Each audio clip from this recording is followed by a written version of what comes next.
What's up, Salt Company? How we doing? Let's get some lights on in the place, huh? I want to be able to see you guys tonight. Man, it's good to be back. Back on campus. Good to have some air conditioning tonight or what? Yeah. Believe it or not, I was walking up to the stage. I was just walking around earlier, and I saw one of you. I'm not going to call out who it was, but I saw one of you with like a piece of paper fanning yourself. And you're like, oh my gosh, it's so hot in here. And I stopped and I looked at her and I was like, really? Like, really? It's hot in here? But anyway, we're happy to be in here. We're thankful for the air conditioning. God provided a great space for us to meet tonight. And yeah, we're going to have a lot of fun, guys. Tonight is a very simple night. Tonight is a very simple night because I have 25 minutes or so to tell you something great. Tonight, I need to tell you exactly how you can know God and live with him forever. That's the goal tonight, okay? But first, let me ask you a question. It's a little get to know you. My name's Ryan. It's nice to meet you. Do we have any pre-med majors in the house? Where's all of our smart people at? There's not that many of you. That's okay. Pre-meds, get this. I have really good news for you tonight. Really good. Like really good news specifically for the pre-meds tonight. I talked to all your professors, okay? Got their numbers, called them up, sent some emails. We got together, even talked to the head of the hospital, believe it or not. Got him on speed dial. We all got together and we kind of had this conclusion together. We think being a pre-med might just be a little bit too hard, okay? So, we talked and you have a lot of tests coming up. A lot of homework for the next few years. Just years and years of school, right? Rotations, residency, placement, whatever I don't know what it's called, but all the stuff that you're gonna have to go through. We decided together, me and your professors, you don't have to do it anymore. Isn't that amazing? Like tonight, you didn't know you were coming to this, but tonight is gonna be a white coat ceremony. I know that's like for when you get into med school, but this is even better because this is like, you're done with med school. We're just gonna be handing out white coats like candy tonight, left and right. And so even if you're not a pre-med tonight, I would recommend you switch really, really quick. Email your advisor, because tonight you become a doctor. Isn't that the greatest idea you've ever heard? No. That is the stupidest idea I have ever heard from a stage. Why? Well, it's obvious. Because just calling you a doctor, and maybe even putting a white coat on you to dress you up like a doctor, does not give me any more peace of mind that you're about to open me up on a surgery table, okay? You are not a doctor. We do not need to lower the bar to make being a doctor an easier path. It doesn't need to be, if anything, it probably needs to be raised a little bit. It probably needs to be a little bit harder, guys. And tonight, after all that, tonight, Jesus is actually gonna say something very similar to that, but about your soul. Jesus is gonna say some things to us tonight. It might sound nice and easy to kind of ease the burden of school, but we know better. We know that the road to being a doctor is hard because it's something that is super worthwhile. It's an important calling. There's too much on the line for us to lower the bar to become a doctor, and Jesus is gonna say the exact same thing, but about your soul.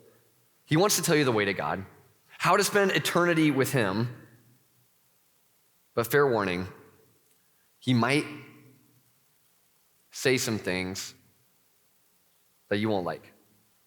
But, I'm telling you guys, but there is too much on the line to not tell you the honest truth tonight.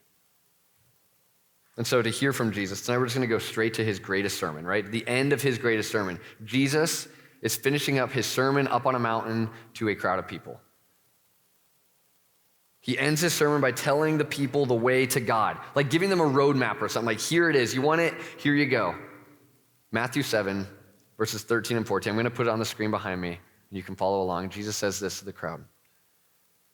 Enter through the narrow gate. For the gate is wide and the road broad that leads to destruction, and there are many who go through it. How narrow is the gate and difficult the road that leads to life, and few find it. So you want to get to heaven? Cool. The road is narrow, it's difficult, and few find it. Okay, that is a terrible way to grow a crowd, is it not? Doesn't it sound like that's a terrible way to grow a crowd? Like he's looking right at these people in the eyes and he is telling them, like he's giving maybe the worst motivational speech ever recorded right there. I know most of you will never enter my kingdom. Is there anything worse in our culture today than to say something this exclusive, right? Like if you want to be offensive, to say there is one God, there is one way to that God, end of story. And let's just kind of be honest, like, in your own seat, like be honest with me. Like if you had the stage that Jesus had, if you had the mic and you had the crowd in front of you, wouldn't you want to, say something a little more kind? Especially if you call yourself a Christian, right? Like if you actually believe that you are on your way to heaven, you're going to God. You're going to paradise forever, free from death forever. Wouldn't you want to make that road wide and bring as many people as you possibly can in? Wouldn't you want to make it easier? Well, instead we see Jesus here putting an unmistakable fork in the road for everyone who hears him. You can only go one of two ways. An easy, wide road to death, or the hard road that leads to life. And I think if you're with me here, your first question tonight is just why? Like, why is the road to God so narrow and difficult? That's what we need to answer. And guys, I know when it comes to like religion, and we're talking about God, and maybe it's really personal to you. Right? So maybe it's how you were raised. It's like belief is something that's really, really intimate and personal. And we get sensitive, we get defensive, I get it. And it feels like Jesus is getting a little bit up close and personal, doesn't it? Like you're right if you feel that. And if you're concerned that the crowds might not like that, you're definitely onto something. Because Jesus isn't saying that he wants this crowd to grow necessarily. He wants to talk to the individuals. Just like tonight. I don't know what God has for this crowd. I don't know what he wants with this crowd, but I do know he wants to meet with you tonight. You. And he's willing to kind of go there, if you will, because he doesn't want you to be deceived, right? He doesn't want you to think you're on a path to life if you're actually not. And he's actually willing to correct you tonight if that's what actually ends up saving your life. I know this because of what he says next to these people. So look, the very next verse, verse 15, Jesus says this: "Be on your guard against false prophets who come to you in sheep's clothing, but inwardly are ravaging wolves." Okay, Jesus is turning the spotlight on this group of people, these false prophets, these liars, okay? People who want to take the edge off of this narrow road message. And you know what? What's true about these people? They are having a great time on the wide and easy road. They're doing whatever they want. They're enjoying their lives, and they're telling you that you can do the exact same thing. It's like going down this spiritual lazy river on their inner tubes. Pina coladas in hand, having the time of their lives, completely ignoring or unaware of the cliff that's raging on the horizon. Here's what makes these false prophets and just the lies that are floating around. Here's what makes them so dangerous, I think, in particular. These are things that you really want to hear. These people are going to tell you exactly what you want to hear. Who doesn't want their life to be a little bit easier? Who doesn't want to have more fun? Who doesn't want their life to have a little bit less constraint on it, right? Who doesn't want complete sexual freedom? Do whatever feels good, right? Who doesn't want to be their own boss? Who doesn't want to determine for themselves what's right and wrong, true or false? And maybe more so at the core of every person in here, who doesn't want to be told that you and God are good? Don't fight the current. Just let the lazy river keep carrying you along. As the path widens, the gate is stretched, you hear what you want to hear. Why is the road to God so narrow and difficult? Well, the first thing is pretty obvious. And I think it's true for a lot of us. We'd just rather hear what we want than hear what we need. We just want to hear what we want, right? Do you know what it's like to only listen to voices you agree with? Just kind of surround yourself with that and to kind of just go with whatever you want. Okay, it was a cold winter night in my high school days. An Iowa blizzard, ice storm. Literally the complete opposite of what today is, okay? Complete opposite. And somehow, despite the ice storm, all of my friends were hanging out with each other. And for me, if you know me at all, that is the worst thing that I could have heard. I was missing out on the fun. In this season of life in particular in high school, there was about 20 minutes of highway between me and all my friends. And so, since I just turned 16, I tell my parents, I'm going to make the drive. I'm going for it. It is worth risking my life to go hang out and have fun tonight with my friends. My dad, he says no. My friends say yes. Okay. Interesting. From their perspective, the roads were fine and I was a loser. That's what they told me. So of course, at that point, I'd heard what I needed and I grabbed my keys, get in my little '02 silver Honda Civic, practically a tank, and I hit the road. In town, it's good, it's fine. I pull onto the interstate, on-ramp, decent. And I get to the highway, and sure enough, what happens? The road was great for about 60 seconds. Because I swear, in under 60 seconds, I start spinning. There's cars going past me. I start spinning. I literally looked like I hit a Mario Kart banana on the road, and I don't know when I'm gonna stop. And then sure enough, in just a sec, bang, crap, boom, into the ditch as cars are kind of trekking past me safely. And it's like immediately, all I hear is the voice of my dad. Don't go on the road, you loser. He would never say that. But let me ask, so I'm sitting there in my car, watching the cars, it's like full of regret. Who's to blame? Is it my friends who are trying to convince me to drive 20 minutes in this ice storm to go hang out with them? Or is it me for not listening to the warning of my dad? Friends, we are all on one road or another. You can't straddle two roads. You are on one road going to one destination or another. Are you sure it's the road of life? Are you sure? And guys, if I'm being honest, I feel for you. I've thought about this, tried to put I feel for you, like the season of life you're in right now, the culture that you're a part of, like all the voices that you just kind of have coming at you, all the opinions. You can't turn on TV, turn on your phone, get on your computer, anything without people trying to pull you in one direction or another. I feel for you.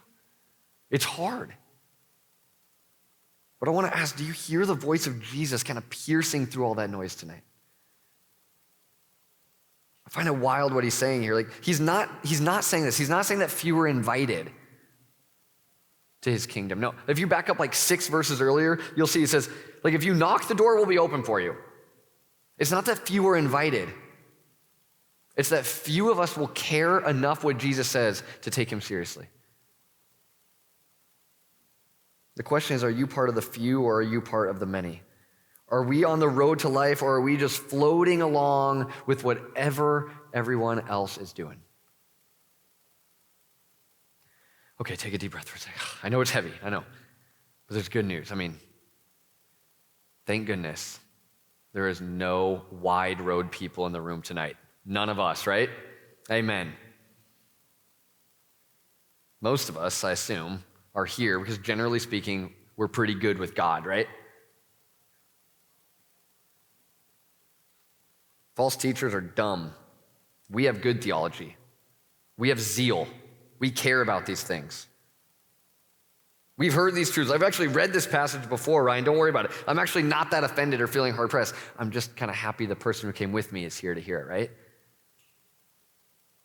We don't mess around indulging in that wide road stuff. Look, it's a Thursday night. We're at church tonight, man. We're not at the bars. I'm a salt leader, for goodness sake. I'm on staff at a church, man.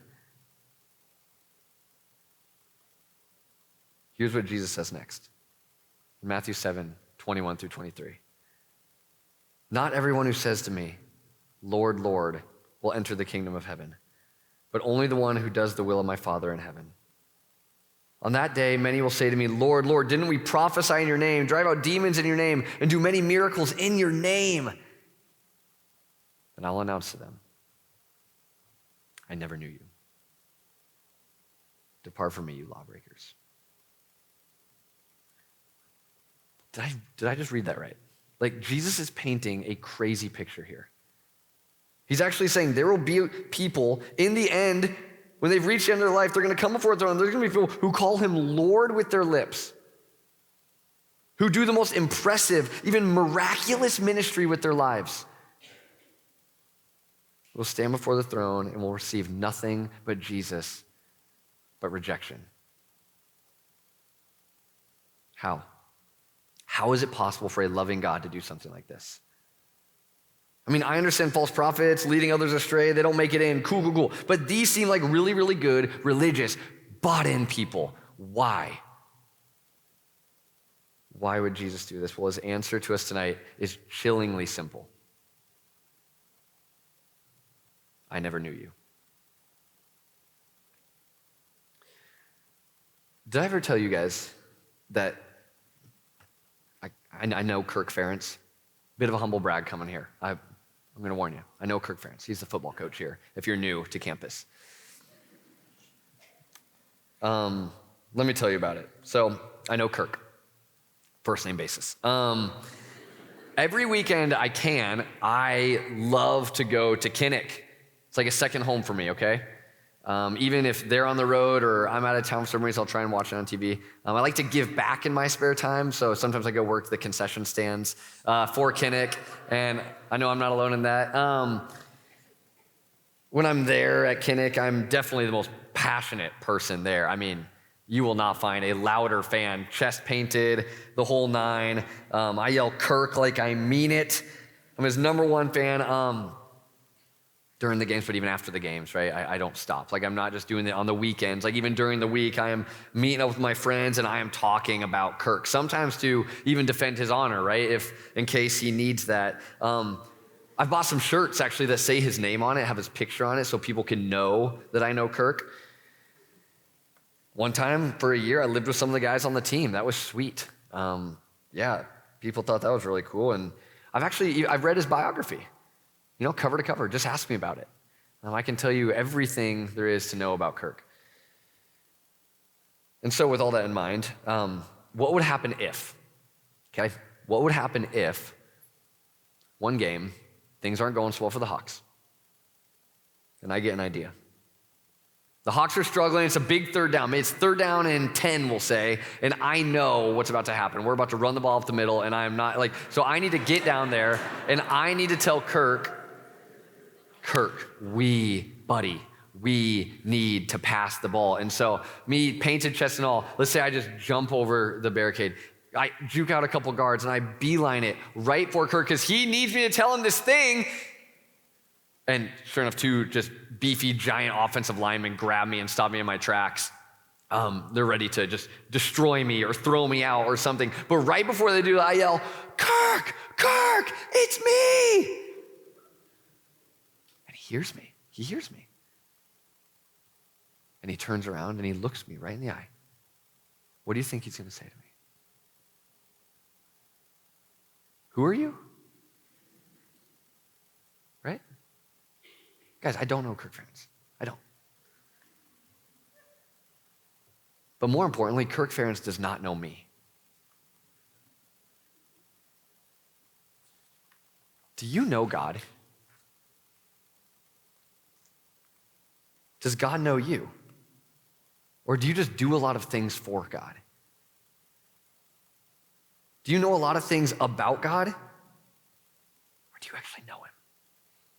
That word know, it's interesting. We're not talking about intellectual stuff here, are we? We're talking about a relationship. Know is a relational, intimate word. When these people, described here in Matthew 7, when they come before the throne with all of their confidence that they deserve the kingdom because what they have done in their life, Jesus pushed back his way. It's simple. I never knew you. Jesus is making a very strong point that we need to hear tonight. It's that he actually wants a relationship with you. He wants to know you. More than he's concerned about what you kind of do for him, he wants to know you. A God who is more concerned with knowing you than using you. That's called love.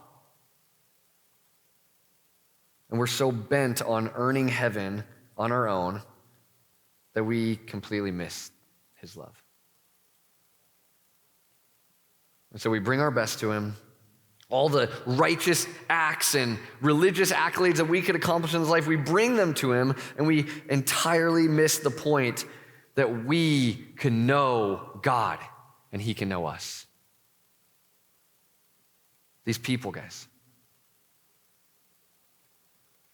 they bring what they've done before God, and they say, give me what I earned. And Jesus looks at them, and he says, okay. Guys, this road to God is so narrow and difficult because I think so often we would rather earn heaven than know God. We'd rather be about what we do than what God has done for us.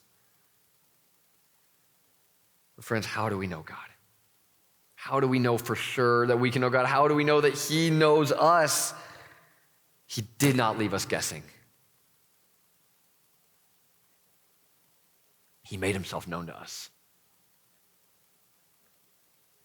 Just like he's standing in front of that crowd on the mountain saying these words, he is right in front of you tonight saying the same thing. Knowing that many will reject him, he says these things, but here he is right in front of you because he loves you. He loves you enough to tell you the truth that can save your life. And he proved that love for you by going before you on this narrow and difficult road.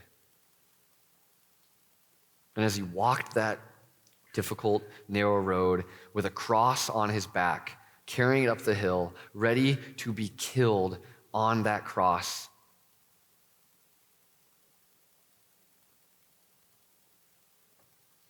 he was telling you that he loved you. He was ready to die for the sins that you have committed against him, only to burst out of his grave 3 days later to new life, ready to walk this narrow road to heaven alongside of you today. Guys, this is the will of God for you tonight. Whatever sin you have against him, whatever ways that you've kind of just been trusting in yourself and all the good that you can muster up to earn his favor and to earn his kingdom, whatever anxieties that you're being crushed by as you start this scary new season of college, whatever loneliness you're just drowning in right now. As you walk into a room of 1,000 people and you don't know anybody and you feel every single ounce of that. Whatever guilt that's following you around and haunting you and all the insecurities. The will of God for you is to just hand it over tonight in exchange for the love of Jesus. Friends, when we have a real encounter with Jesus and we accept his will for our lives, we give up our own for his, we realize that there is nothing more freeing, more liberating, more exhilarating than the Jesus way. Sometimes that news, it catches us as we're floating down the lazy river on our tubes with our pina coladas, and that just doesn't look good anymore. And so we jump ship and we swim upstream. How narrow and difficult is the road that leads to life, guys. But how worth it. Jesus' words, in one sense, are really tough tonight for us. But at the same time, they're so full of love for you. And I don't know what these words what this message means for the crowds of Salt Company. And I don't care. Because I do know that Jesus might have some plans for the crowds, but I know the plan he has for you is to meet with you tonight. Will you meet with him? Let me pray for you guys.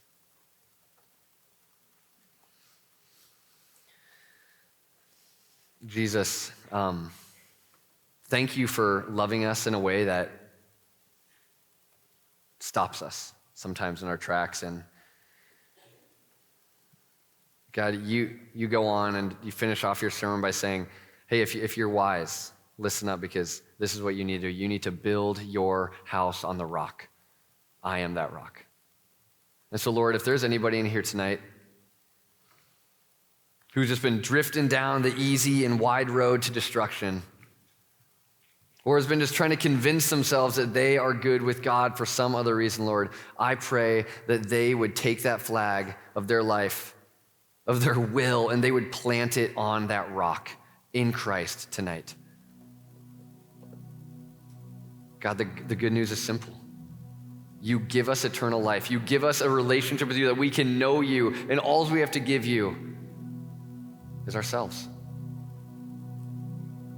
And so, Lord, I just pray that that would be the anthem of this room tonight, that we would be a people who are crying out to know God, the God who has made himself known. And Lord, if there's anybody in here who just wants to say, yes, Lord, would you give them the courage to do that tonight? For your glory, Lord, and for your name.